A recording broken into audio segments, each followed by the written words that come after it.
kaldı geriye de değeri korumağa? Değer mi yormağa, üstünü zorlama. Sevginin değeri yok, bedeli çok paha. Ümidim yok daha, itirip korkmağa. Ne kaldı geriye de değeri korumağa? Değer mi yormağa, üstünü zorlama.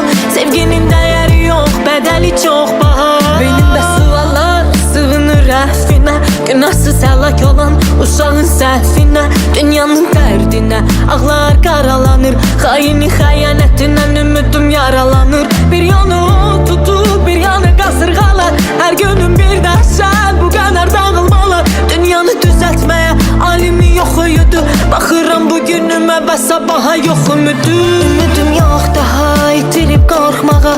Nə qaldı geriyə de değeri korumağa? Değer mi yormağa, üstünü zorlama.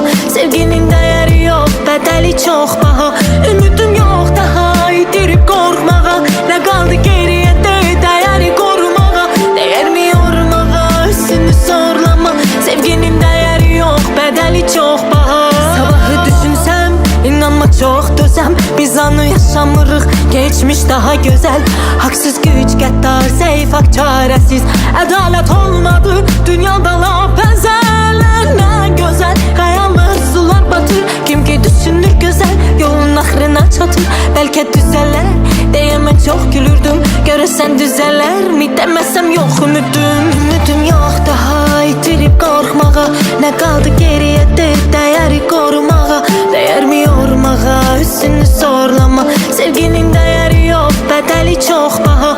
Ümidim yok daha, itirip korkmağa. Ne kaldı geriye de değeri korumağa? Değer mi yormağa, üstünü zorlama. Sevginin değeri yok, bedeli çok paha. Bacarsan geri qaytar bir dəqiqə saniyəni. Gəmilər ötüb artıq, ruhum tək sahildədir.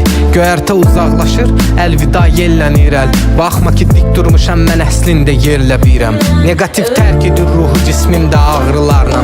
Elə bir yara izim var, düzəlmir sarğılarla. Ömrümün hər baharında günəşsiz çox üşüdüm və gördüm yalan hər təsəlli, onun üçün yox ümidim. Ümidim yok daha, itirip korkmağa.